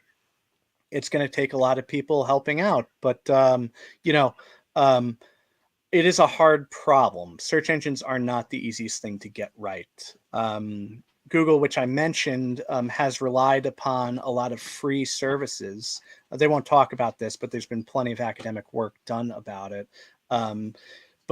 So for example, Wikipedia is heavily weighted in a Google search. Well, if Wikipedia didn't exist, right, they wouldn't be able to lean on that to make their results more relevant, right? When I look up cat or mountain or whatever, especially when I'm looking up real, information, I'm trying to learn something. So we do have to remind ourselves that a lot of times these big tech surveillance companies, when they're giving value adds, so to speak, to us through customized results, let's say, they are still standing on the backs of volunteers and nonprofits often. The example that I used of them using open source software, right? This stuff is written by volunteers around the world, does have corporations working on it as well. And people who are working at corporations and people who are telling their boss they're doing one thing and then actually working on what they care about, right? So there's a whole mix of people who work on these open source projects. But the bottom line is a company like Google, a company like Facebook, a company like Apple, they couldn't exist without being on the backs of these other projects. And we have to remind ourselves of that, because if they didn't exist, we could create the world we want without them. They are a barrier, a hindrance to real sustainable tech ecosystems. They are not the people who have drug us out of our Paleolithic understanding of the world, as these enlightened, technocrats, showing us how things should be. So it's important to fight that conception of the world.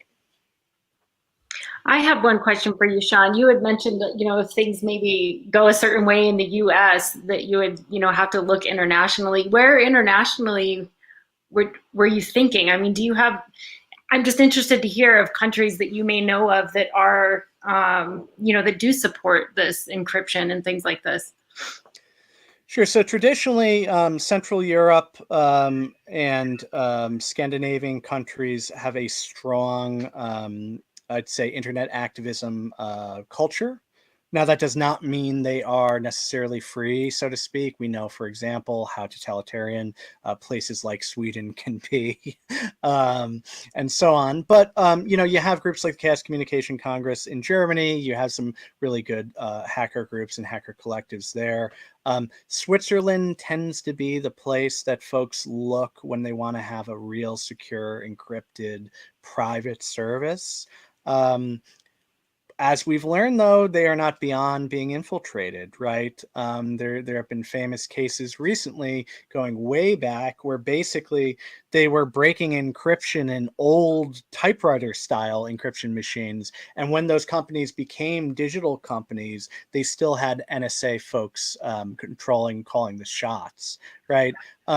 So Switzerland is not necessarily immune either, but generally speaking, those countries, right, somewhere in the EU or maybe Switzerland are the places that folks tend to look. The US is powerful. We saw from the Snowden disclosures, we've seen from a lot of the WikiLeaks stuff. I keep bringing up Vault 7, but it's definitely relevant here. A lot of the technology that Vault 7 we learned about through Vault 7 was actually being operated and deployed from a military base in Germany, unbeknownst to the Germans, right?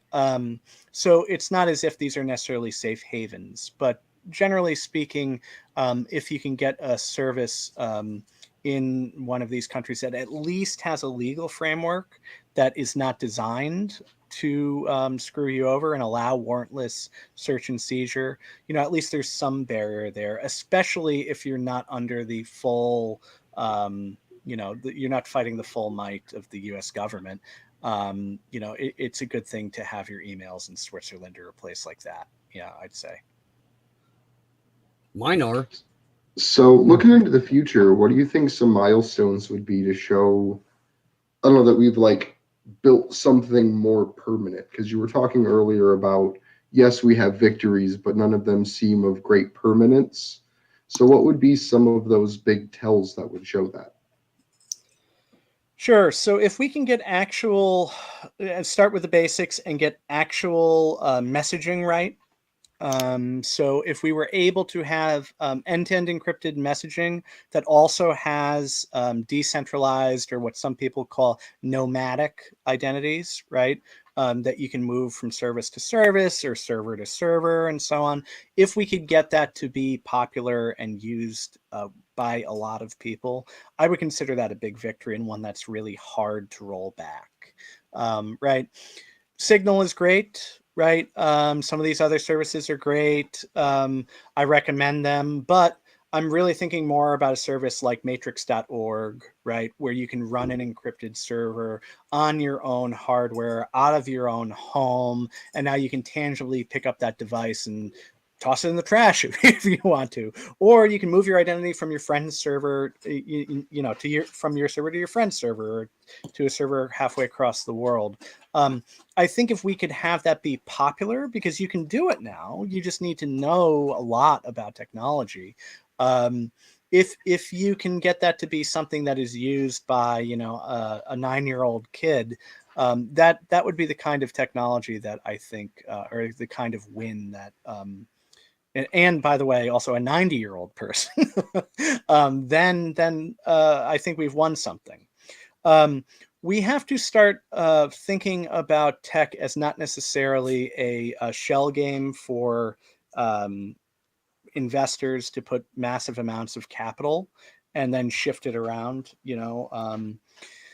There is no reason that we can't have a lot of these services operated on a lot of the infrastructure we have now. We basically have supercomputers, in our homes that are massively more powerful than the things we were using, 10, 15, 20 years ago, that can do all kinds of interesting things. But they sure as hell can send a text message, right? They sure as hell can send an email, right? There's no reason we can't have these kinds of things be infrastructure for a freer world, so to speak. And one of the wins would be thinking about technology in that way. How do we take the good old Web 1.0 protocols, which people may not even be, focusing on right now, and make those viable in a real freedom respecting, private and secure way. And if you can do those kinds of things and actually get people using those services, it really takes a lot of the money out of the tech bubble, and then it takes a lot of the incentive out of at least generating new types of surveillance. If we can make it unprofitable, if we can make it hurt more in their wallets, not just in the way that a guy like Snowden talks about, where encryption makes it more expensive to surveil somebody, right? We know that's true, but we also need to just remove the money from some of these industries completely. There should be no sub-industry around email surveillance or email marketing surveillance disguised as email marketing. We need to sort of remove the money from these things. And now might be the time to do it, when things are a little topsy-turvy, to put it mildly. So yeah, I don't know. Bans on facial surveillance are another big one. And that's one we're going to have to fight. And the conversation is going to be that much harder now, because these facial surveillance firms are starting to get into the hygienic technology game, where they're trying to posit themselves as an alternative way to safely check somebody out at the grocery store or whatever it is. We need to throw this stuff in the trash. It just needs to go. Again, to bring back the example of Google Glass, right? That used to be my example of, okay, there's no such thing as surveillance determinism, right? A technology can come up and it can be rejected by populace and get thrown in the bin, right? But here we are again, unfortunately, in this time of crisis, we're going to see something like Google Glass come through Apple this time. Can we reject it and throw it in the trash again? I don't know. I don't think necessarily the main reason people were rejecting it was because they were afraid of surveillance, but they did at least understand it as being creepy. So can we get there? I don't know. So yeah, I guess I'll just take my two, which would be better decentralized services, actually stuff that grandma's using, right? And if we can get rid of the more atrocious edge stuff, the drones that spy on us, the facial surveillance, the stuff that I don't think people they're still calling creepy. They haven't internalized and normalized yet. If we can stop that, I think those would be wins. So. Hell yeah. I don't know how much time you have, Sean. So if you need to just let us know. Okay. You've been on for oh wow, it's been like an hour and 45. It doesn't feel like it. It really doesn't, man. I love it when you're on the show. Because we get to talk about this stuff and have it have it explained to us by someone who doesn't treat us like we're blithering idiots. Although I'm pretty sure Andrew understands it way the fuck better than I do. No, man. You guys are all smart and you know it. But you know what? Most of the smartest people I've met are just in casual conversation, right? And I do think, look, I attribute the knowledge that I have very much to listening and having these kinds of conversations. So I'm happy that I have a platform and can be, the expert in the room. Oh, absolutely. It's nice. Just to kind of circle back here towards the end of the program, because we'll probably be wrapping up close to 11 as is. Do you want to give some thoughts on Julian's situation with everything that's happened recently?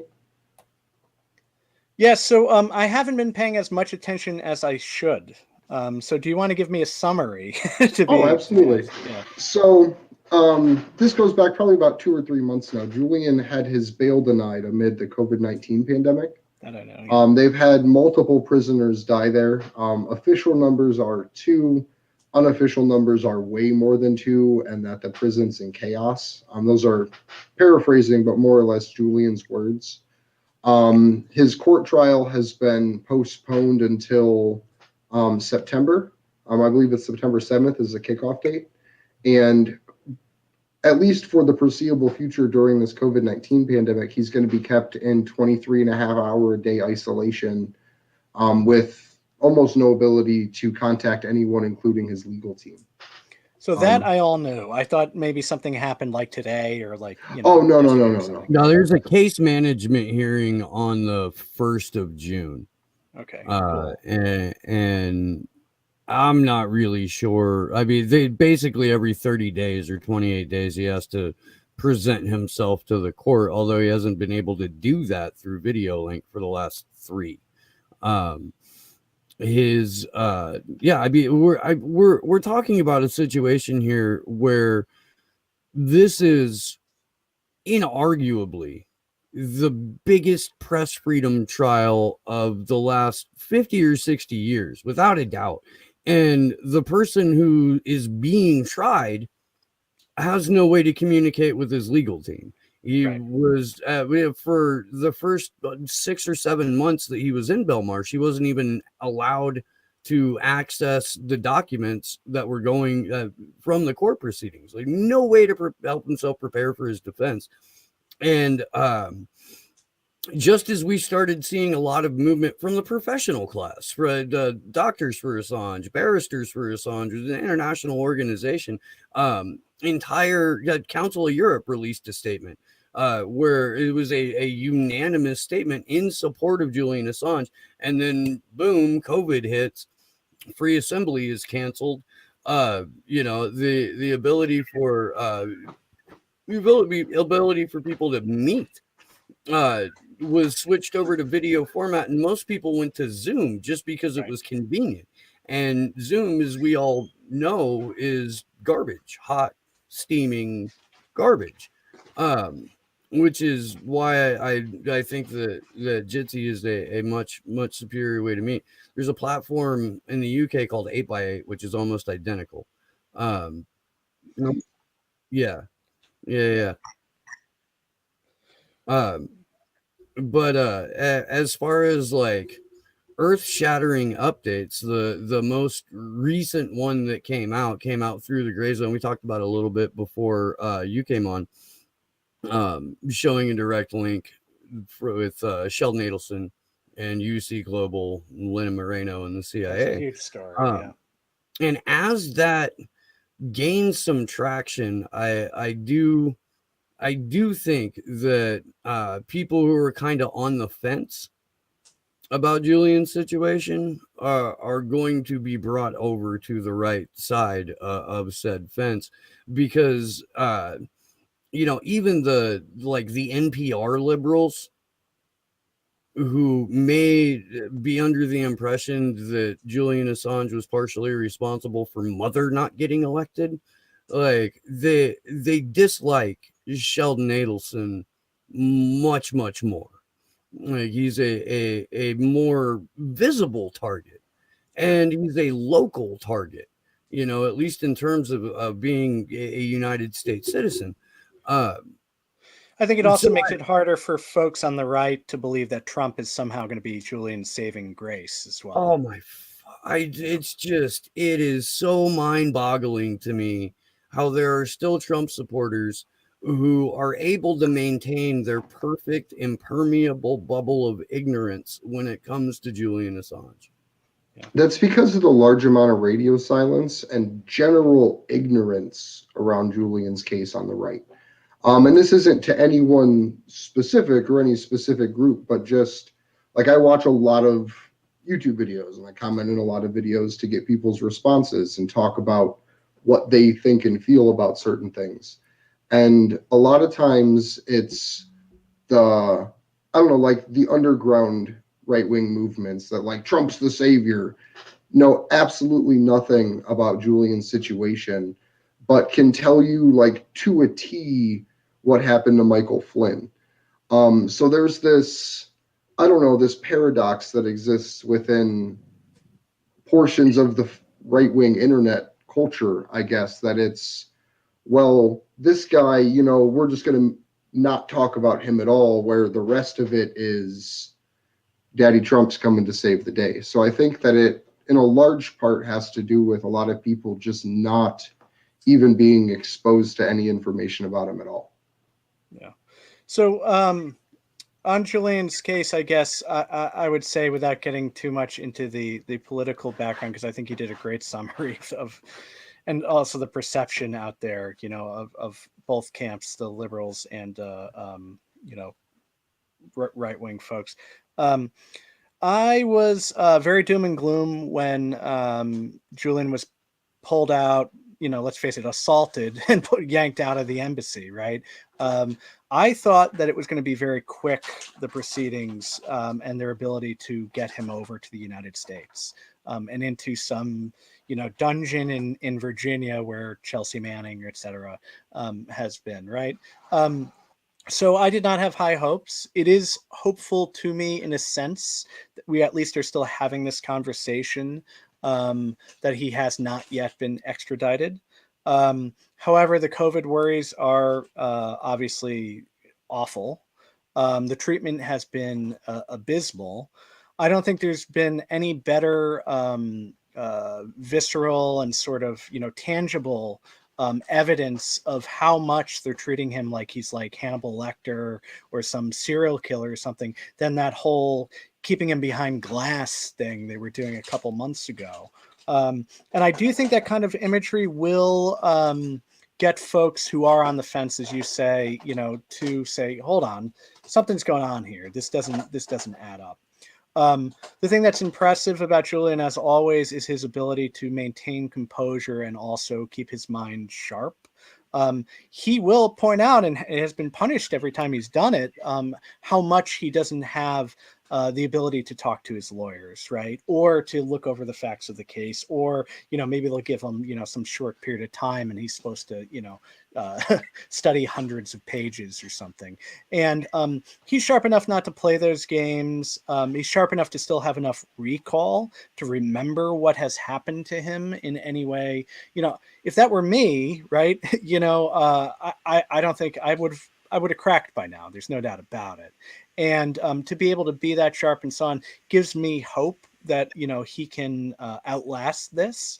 But how long is this going to go on? And are they just waiting for him to basically die because he gets COVID or because something else happens to him, right? We already knew his health was problematic, to put it mildly. We've known it for years. And then obviously going from the environment of being stuck home all day.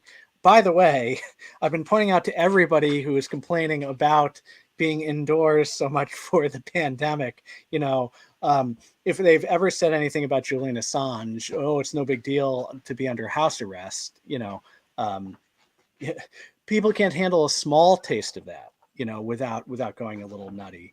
And can you imagine the amount of time that he spent? And now he's in a pen, can't get any video contact, obviously can't get any electronic communication out at all.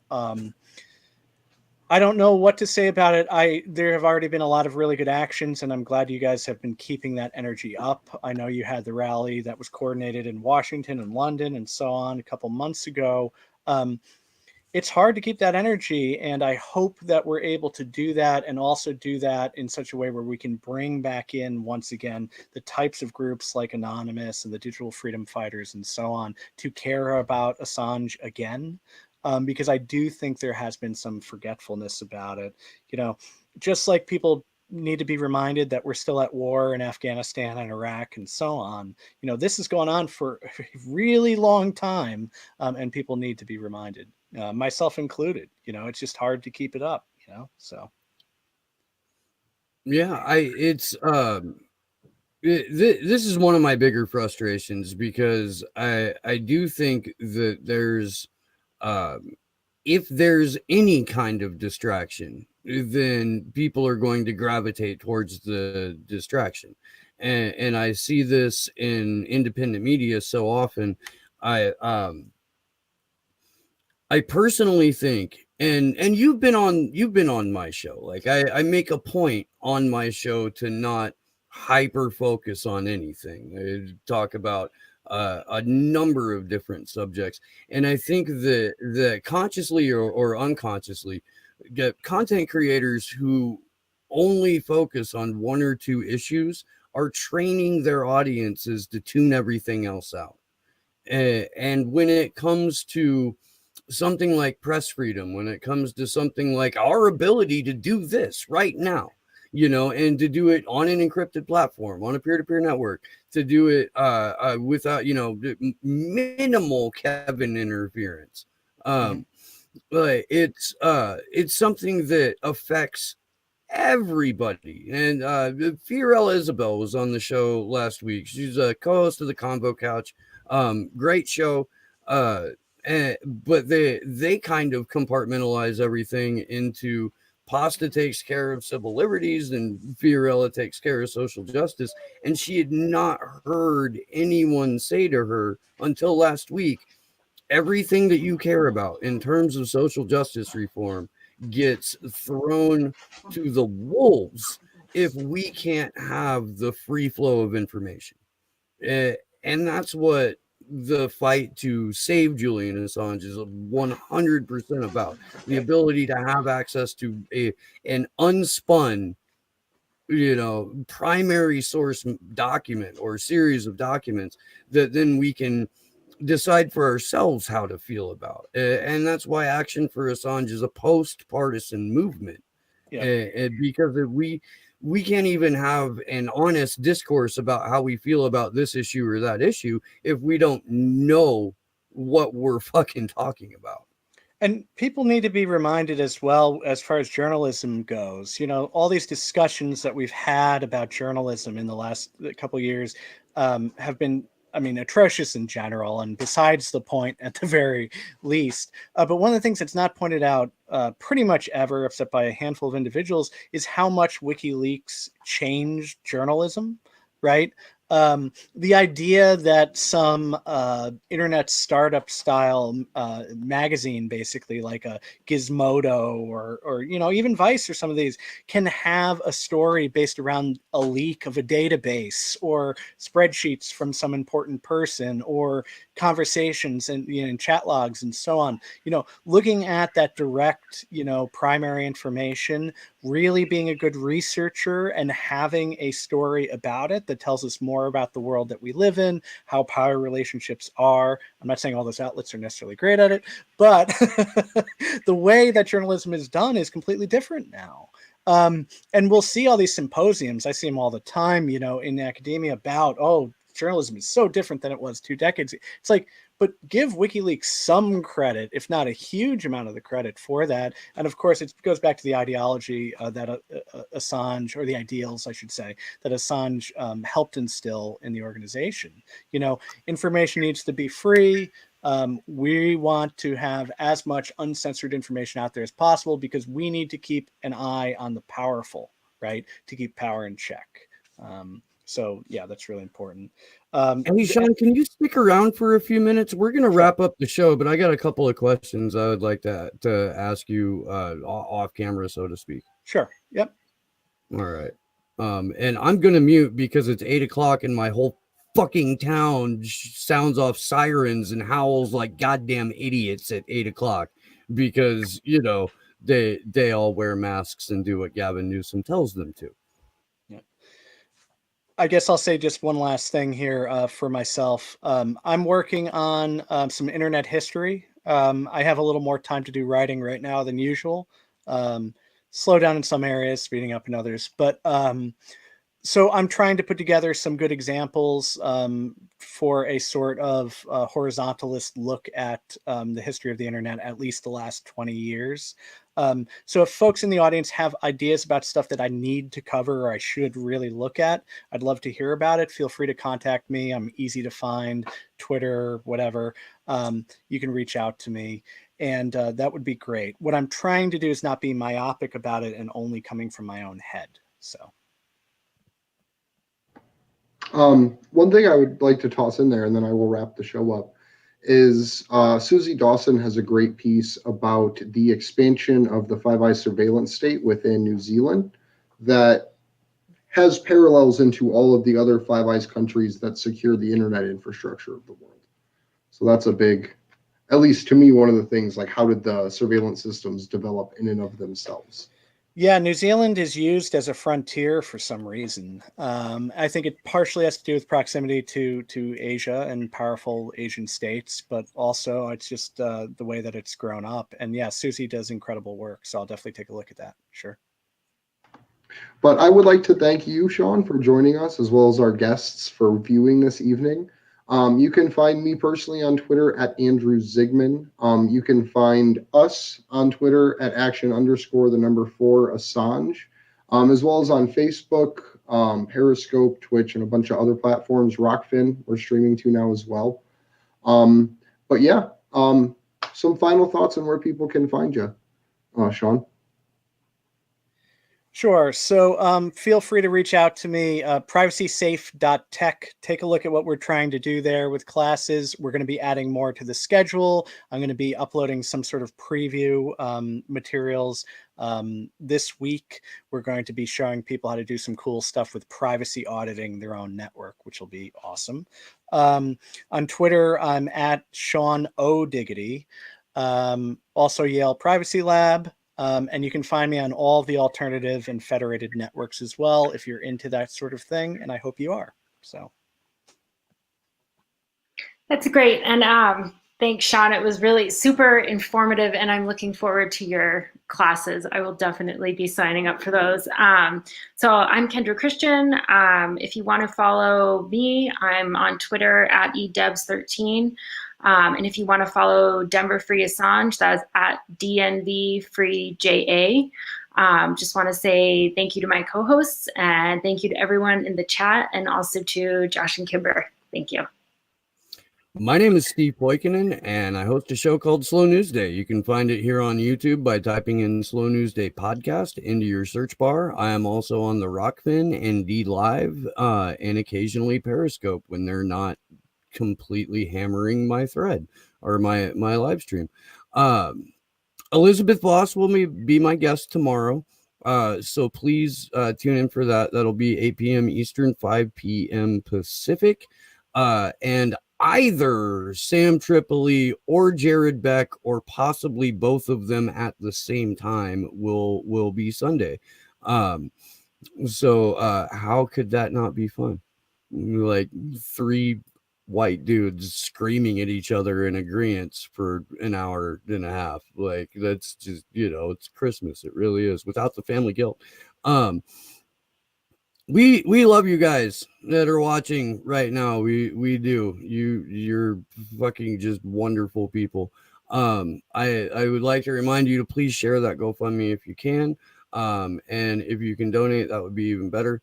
But please do share the link and get that proliferating out there in them interwebs.